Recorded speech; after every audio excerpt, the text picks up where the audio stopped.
I'm the Environmental Health and Safety Manager for Chatsworth Products Company, and will be your host for the new employee safety orientation. Welcome to today's training and to Chatsworth Products. Our goal today is to put you on course for a safe and successful employment experience at Chatsworth Products. Every successful organization has a destination that directs activities and objectives to achieve important business goals. The environment and safety at Chatsworth Products are some of the important goals. In today's training you will be familiarized with your role in meeting these goals.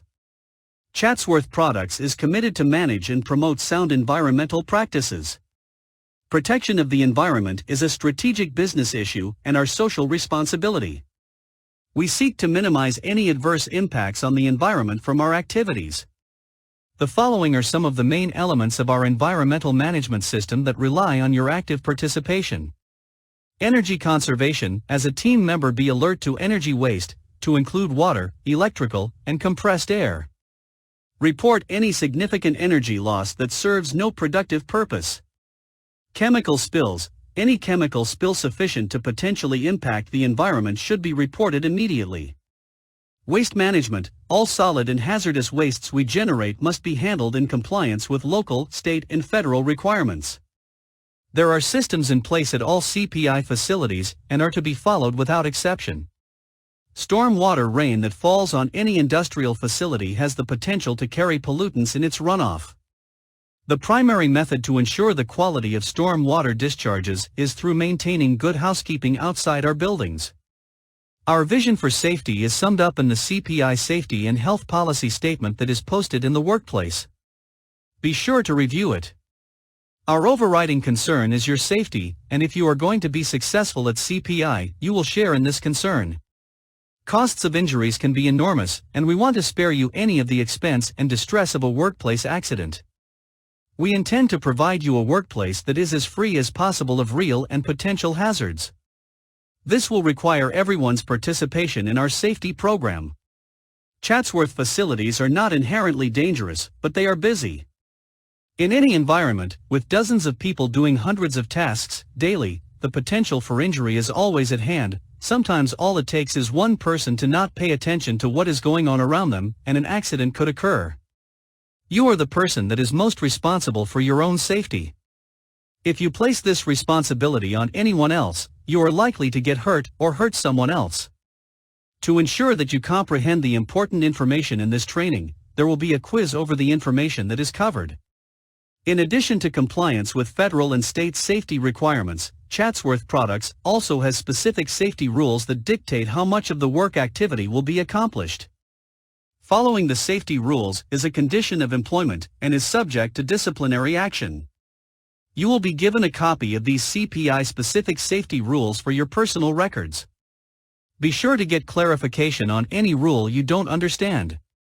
As we move forward in the orientation, there is something I'd like for you to think about. All safety policies and safety rules in the workplace are written in blood.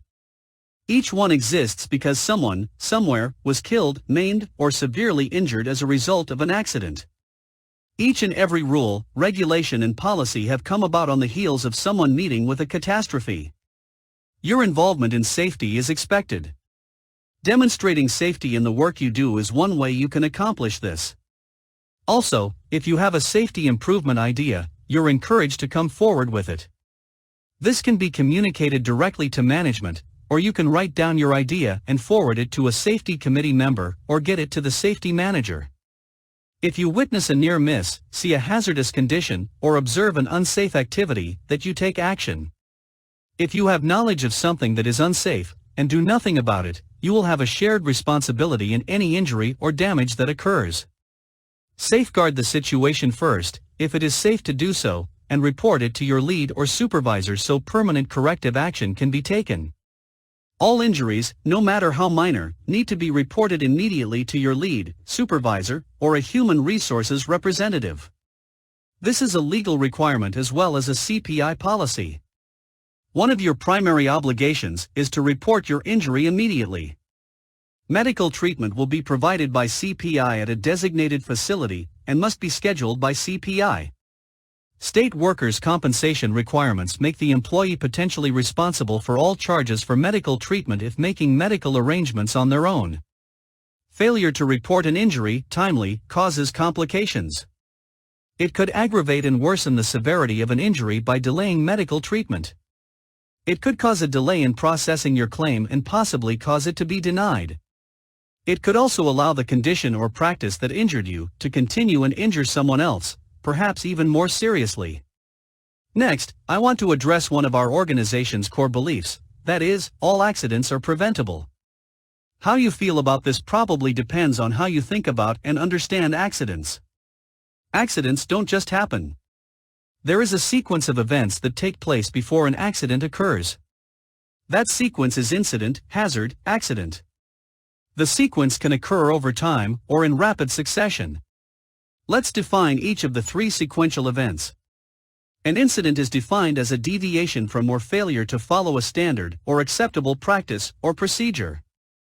When an incident occurs, a hazard is created. A hazard is a condition or situation that, unless corrected or controlled, has potential damage associated with it. Only after these two have occurred will an accident happen. An accident occurs when some triggering event happens, and the potential damage of the hazard becomes a reality and results in personal injury, property damage, or both. Therefore, we can prevent accidents by not deviating from the known acceptable standard. If an incident does occur, the resulting hazard should be corrected or controlled. When there is a failure on these two events, and the accident occurs, you have a shared responsibility for the accident. Beginning here, we will be reviewing several federally mandated safety processes and procedures we have developed and implemented. These processes and procedures, sometimes referred to as safety policies, detail how CPI has taken federal safety requirements and implemented them in our workplace. One of our safety processes is hazard communication. If your job requires the use of potentially harmful substances, you have the right to be provided with the training, information, and equipment for you to do your job safely. The key components of the CPI Hazard Communication Program are the written program, hazard information, and temporary container labeling requirements. There are primary two sources you may refer to for information about a chemical used on the job. The first is the Master Containers Label. This standardized label contains 6 standard elements. 1. Product identifier. 2. Signal word, such as danger, alerts the reader quickly to the severity of the chemical's hazard. 3. Hazard statement, a short phrase that describes the nature of the hazard. 4. Pictograms, a drawing or symbol to represent a specific message. 5. Precautionary statement, explains how to handle, store and dispose of a hazard substance. 6. Name, address and telephone number of a responsible party. The other source of information is the Safety Data Sheet, or, often referred to as the SDS. This document contains up to 16 sections, and describes in detail almost everything known about the chemical, such as signs and symptoms of overexposure, required PPE, spill and leak cleanup procedures, first aid measures, as well as other important information. When you are assigned a work area, you will be shown the location of the safety data sheets. Work may require an amount of chemical to be transferred to a smaller container that is used in the work area. When this transfer is done, the contents in the portable container must be identified. We use the HMIS or Hazardous Materials Information System to accomplish this. HMIS labels are readily available. There are features about the label you need to know. There are 4 colored diamonds on the label: blue, red, yellow and white. Blue is for the chemical's health hazard rating. Red is for flammability, yellow represents the chemical's potential reactivity, and white for any specific hazard the chemical may have. In these diamonds will be a number 0, 1, 2, 3 or 4. The higher the number, the higher the hazard potential. A number of 2 or higher means an immediate or acute hazard. The white diamond will not bear a number but rather a symbol like the one on the slide: do not mix with water. The chemical's name must also be written on the label. Another version of this label may have colored bars. If you see a chemical container not labeled or with a label that is not legible, take it to your lead. While at work, you may encounter exposure to a blood-borne pathogen.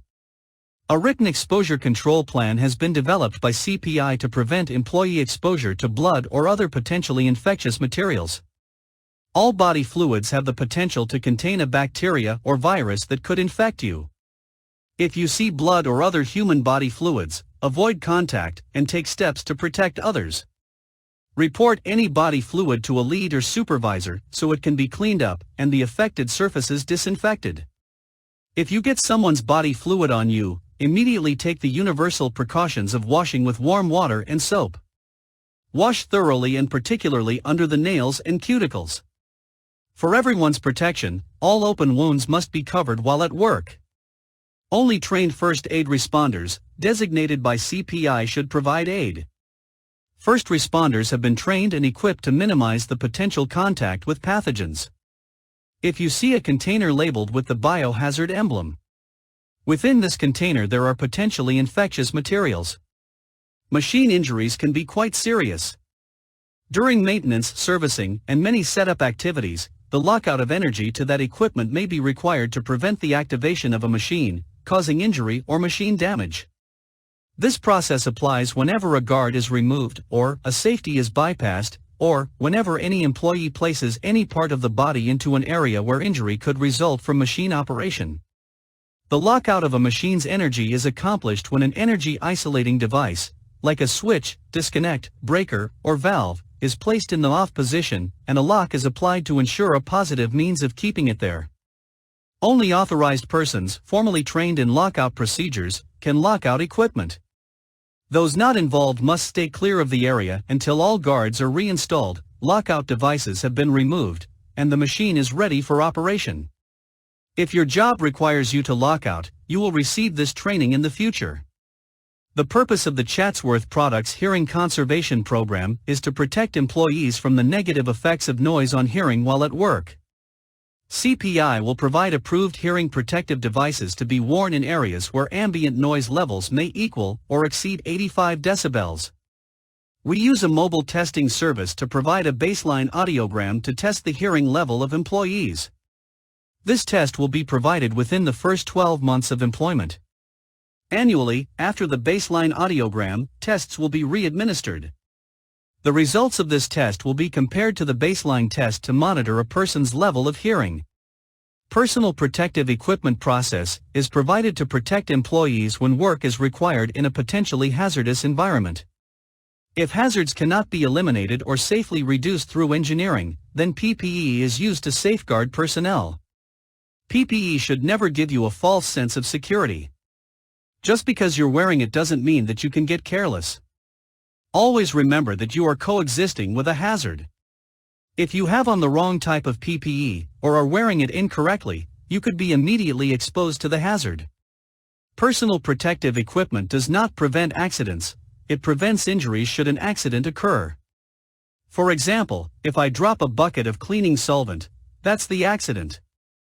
Eye or face protection would not have prevented this. However, it would help to prevent the injury from the resulting chemical splash, but only if it's in good condition and worn correctly. The type of PPE may vary depending on what task you are doing. Each year a PPE hazard assessment will be completed to evaluate potential hazards, affected body parts, and required personal protective equipment. At a minimum, clear safety glasses with attached side shields and hearing protection are required in most areas. Protective cut gloves are required when handling unfinished or unpainted metal.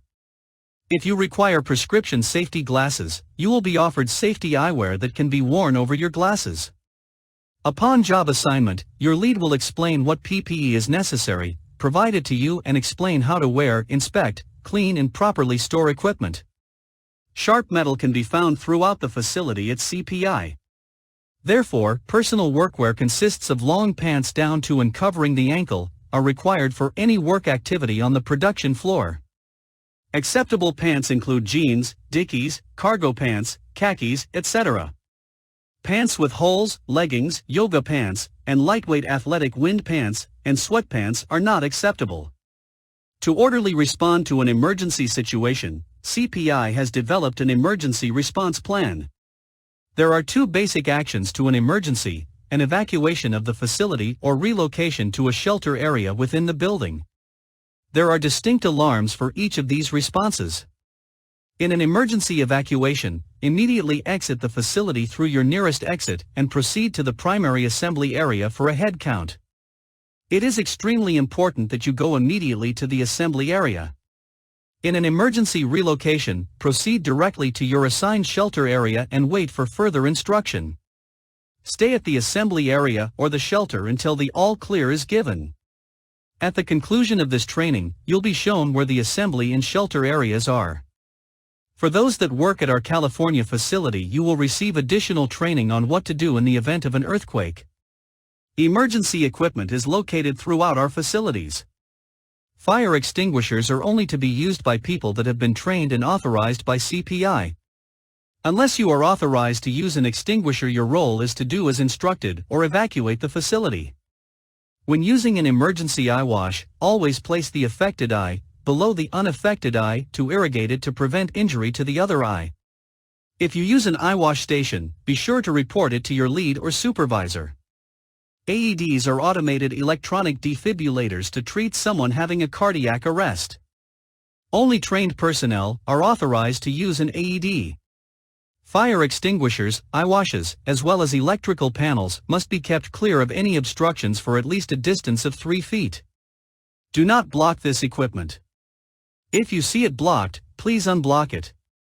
Marked emergency exit doors must have a clear path of access, free of blockage or obstruction, of at least 28 inches. An orderly and tidy work environment is essential to a safe workplace. Good housekeeping is part of any effective safety program and is everyone's responsibility. Following are some of the things we all need to be mindful of. Place all debris in proper trash receptacles and empty them on a regular basis. Brooms, dustpans and trash cans should be kept in easy-to-access locations. Keep cleaning tools and equipment properly stored when not in use. Never place tools and equipment in a location where they can easily fall. Place all flammable materials in yellow flammable storage cabinets. Make sure that any flammables you use during the day are properly stored before the end of your shift. Flammable cabinet doors should be secured shut at all times. Fall prevention underscores not only good housekeeping, but the importance of continuous awareness of your surroundings. Wear high-quality, slip-resistant footwear. It won't matter how slip-resistant the floor surface is, if the soles of your shoes are slick. Always keep your eyes on the path of travel, and avoid stepping back before looking behind you first. You will be working in a workplace that is constantly changing as people are working and moving around you. Always look over your work area before beginning the shift. Take time to pick up any debris and objects before beginning work. And during your shift, keep your area trip-free, cover all hoses and cords. If your job requires you to stand on an elevated surface to reach or gain access to something, only stand on equipment designed for such use. On stairs, use handrails where provided. Statistically, most falls on stairs occur on the first 2 and last 2 steps. When using a ladder, always inspect it before use. Spreader bars must be locked on folding or step ladders. The safety shoes at the bottoms of each of the side rails should be set in place. Rungs and rails are to be dry and securely attached to side rails and free of damage. Do not use defective ladders. Tell your lead so it can be immediately removed from service. When climbing, always face the ladder and maintain 3 points of contact, 2 hands and 1 foot, or 2 feet and 1 hand at all times. Not doing so may cause you to lose your balance. This applies to getting on or off a forklift as well. And do not carry anything in your hand when climbing a ladder. As a rule, never lean outside a ladder past the midline of your body. Doing so shifts the ladder's center of gravity outside of what the ladder was designed for. A machine must always be respected. It doesn't know the difference between metal and your flesh.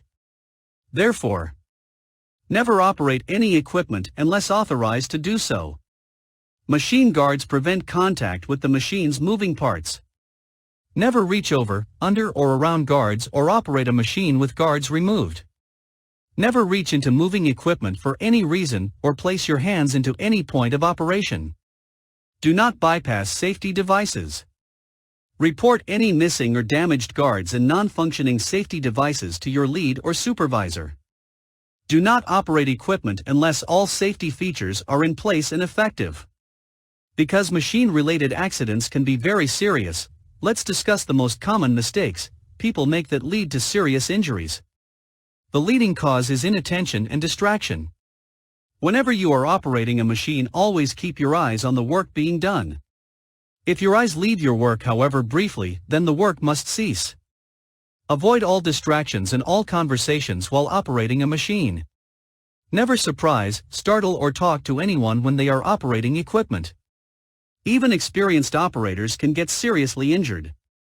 When you become too comfortable and familiar with a machine, and start taking shortcuts, you'll lose that healthy respect you had when you started operating it. Make safe machine operation a habit. The rules for power tools are similar to that of machines. Number 1 rule: never look away or talk to others while operating tools. Avoid all distractions of your attention. Always keep hands clear of danger. As a safety measure, your free hand should always be at least 1 hand's width from the work. Don't operate equipment you're not authorized to operate. Check tools prior to using them. Check cords to ensure they're grounded and not frayed or cut. Check airline connections to ensure they are secure and not leaking. Never unplug equipment by pulling on the cord. Pull the plug directly from the outlet.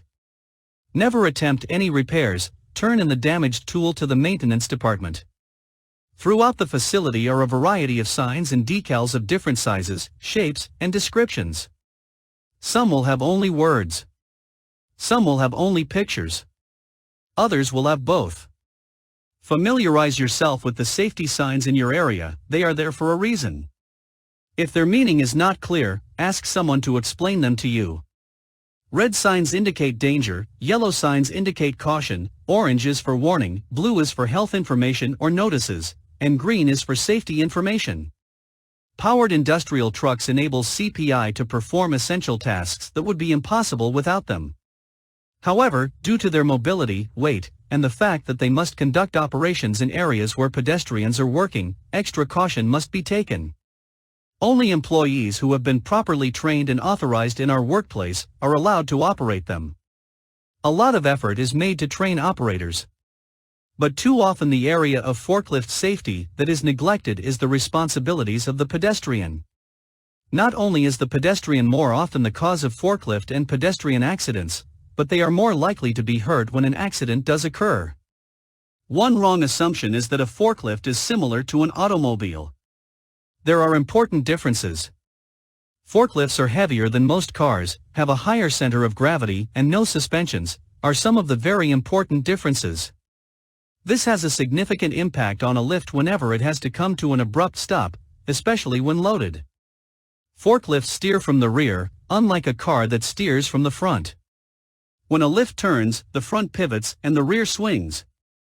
It is very important to never stand beside a forklift or, for that matter, get between a lift and any fixed object, period. Unlike a car driver, the lift operator has a lot of things obstructing their view in all directions. These blind spots aren't obvious to someone on the ground. So, always establish eye contact with an operator before approaching a lift or walking past it. To ensure eye contact, the following signal, point, proceed, procedure should be followed. To signal, use 2 fingers, point to your own eyes, and then toward the operator with the same fingers. Once you receive these same responses from the operator, you are safe to proceed. Look and listen. Pay attention to what is going on around you when forklifts are in the area. This is especially important when you enter into a work zone, that area where forklifts routinely work, like near loading docks and in rack aisles.